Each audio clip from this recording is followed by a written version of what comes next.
Hey, welcome back and thanks for watching Precision Rifle Network. My name is Justin and today we're going to look at triggers, two of the most popular triggers that I've come in contact with in the PRS. I've shot both of them. I think they're both great options. You're not going to go wrong with either one of them, but it is the TriggerTech Diamond and the BixNAndy Tac Sport Pro. You'll see these in PRS competitions in abundance, and so we're going to kind of talk about the similarities and the differences, the pros and cons to each. Let's get into it.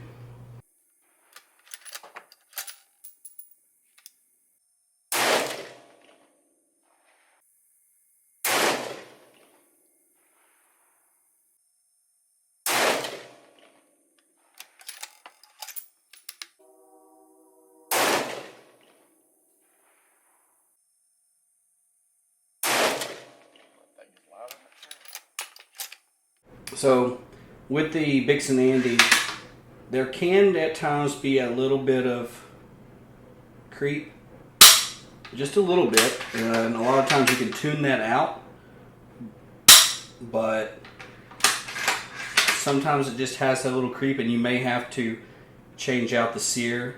What people mostly notice about the BixNAndy is the over travel. There's no back wall, if you will, or back stop, I guess. A lot of guys will talk about pinning that trigger, so when you break the trigger, pinning it back to the back of that. With the BixNAndy, it's a little spongy. That is one thing you will notice compared to the TriggerTech, is that over travel after you break the shot. There is not that back wall like you have on the TriggerTech. But the BixNAndy can be tuned to be just as crisp as the TriggerTech, and maybe the only thing you notice is, like I said, a slight little bit of creep on the front, if that can't be tuned out, or that over travel. That's something that you can't really do anything about unless you rig something up to where it is going to stop. This is one thing that makes the BixNAndy a little bit different, is that you can remove the screws on these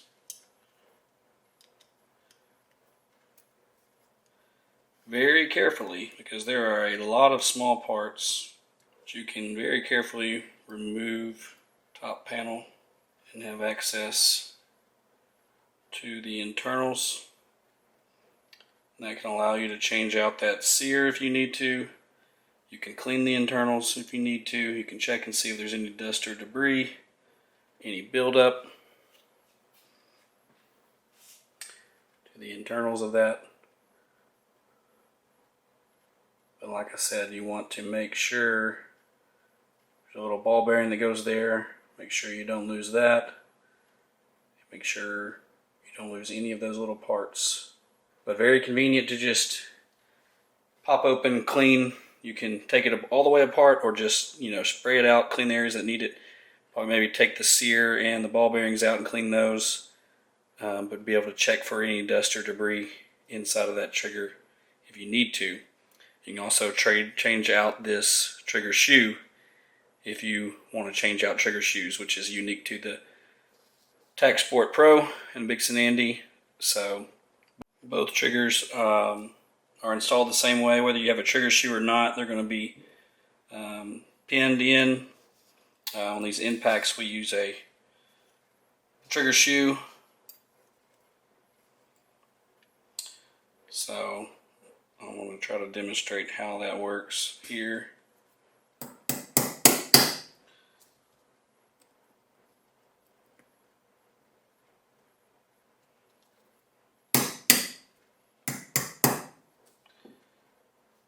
Front trigger, front pin.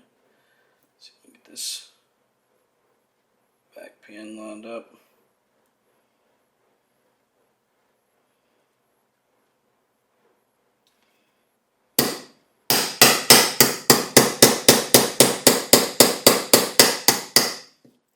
Once you've done that, slide it into the action. Both the TriggerTech and the TaxPort Pro BixNAndy install the same way, just like most triggers. The only difference is if you have a trigger shoe, you put it into the shoe first and then onto the action. The only downside to these compared to the BixNAndy is that void sticker right there that keeps you from being able to take this apart and clean it without voiding the warranty. So if you do take this apart, break that seal, then your warranty will be voided and they will not honor your warranty. So it makes it very difficult to clean. Some will tell you just shoot some cleaning chemicals down in there, whether it be lighter fluid, acetone, whatever they recommend, and hopefully breaking up debris and keeping your trigger clean. But there's no way of really taking it apart and cleaning it unless you want to void that warranty, which most people do not want to. But simple adjustment, just one adjustment screw at the bottom for your pull weight. Great trigger.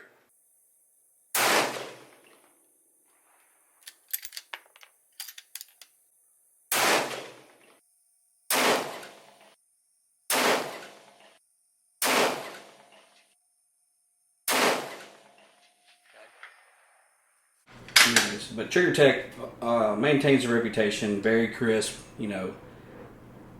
very crisp trigger with a solid back wall immediately after the trigger break.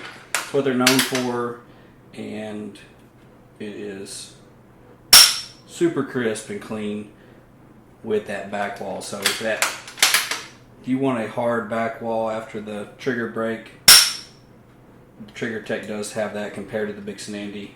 So if pinning that trigger back and filling that back wall and following through with a shot, if that's something that is critical to you, then TriggerTech delivers in that area. There is no sponginess after that trigger break.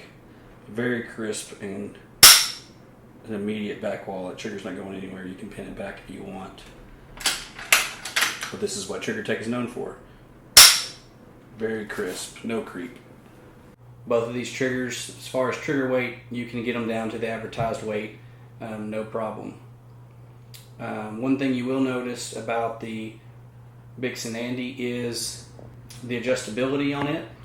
This can be seen as a pro or a con. You can adjust the sear engagement as well as the trigger. The way you do that is you adjust the sear engagement until it no longer is engaging the sear, and then you start to back it off and just test that and until you find a good place where it does not slam fire, and you can then adjust the trigger weight to the weight that you like. But overall, the BixNAndy is a very reliable trigger. Some will argue that it is more reliable than the TriggerTech.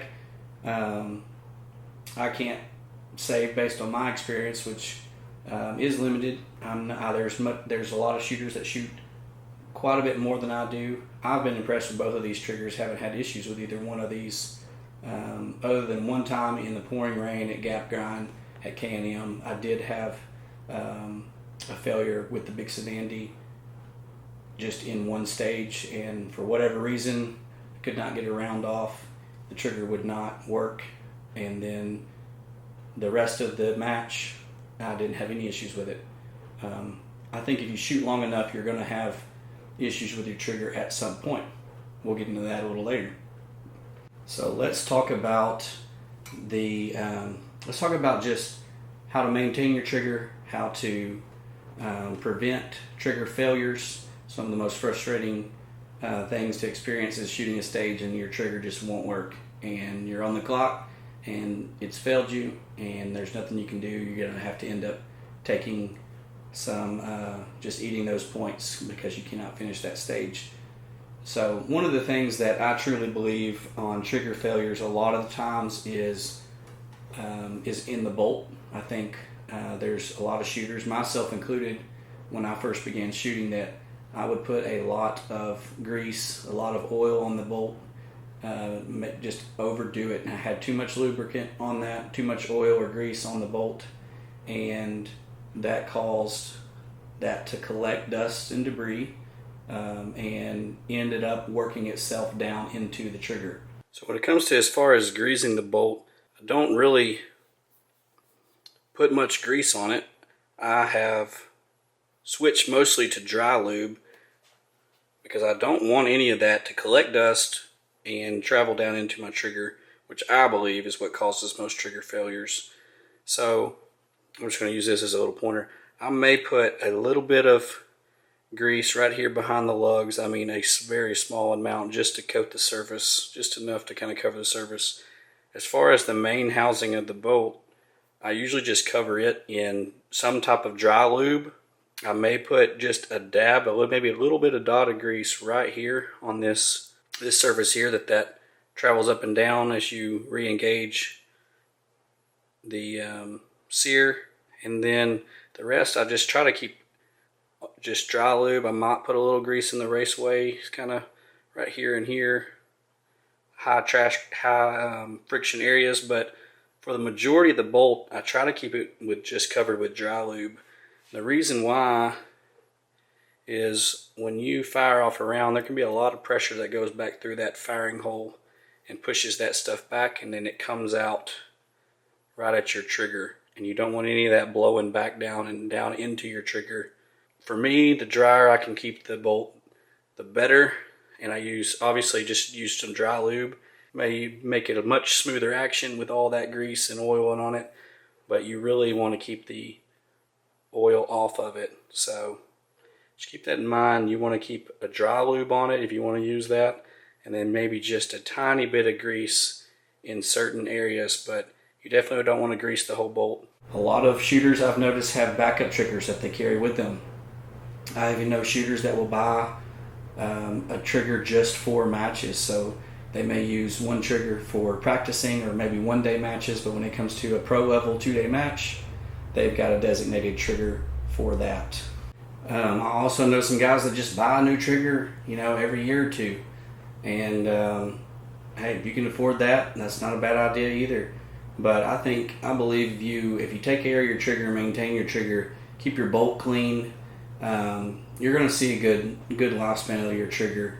With TriggerTech, they'll honor your warranty. If you start having trouble with it and it can't seem to resolve, you can send that in. I believe BixNAndy is the same.